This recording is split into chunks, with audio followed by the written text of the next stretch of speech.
दिल जो होता है ना, दिल, इसका भी एक अपना रंग है। दिल को अरबी में कल्ब कहते हैं। कल्ब कहते हैं उलट पलट होने वाली चीज़ को। ये सवेरे कहीं होता है, दोपहर कहीं और होता है, शाम को कहीं, ये उलट पलट होता रहता है। वो शायर ने कहा था कि दर्द अगरचे जान गुजिल है, करूं क्या कि ये दिल है।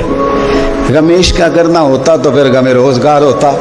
ये उलट पलट होता रहता है, इसके अंदर चीज़ें पैदा होती रहती हैं। ये कभी कुछ सोचता है, कभी कुछ चाहता है, कभी कुछ कहता है। करें क्या इसका? तो अल्लाह करीम ने फरमाया आला बिज़िक्रिल्लाहि तत्मइन्नुल कुलूब, सुन लो, खबरदार हो जाओ, बेशक अल्लाह के जिक्र में ही दिलों का चैन है। ये चैन इस तरह है कि अल्लाह के रहमत को, उसके फजल को, उसके एहसान को, उसके करम को याद करते रहो, रब तुम्हारे दिलों को चैन देता रहेगा।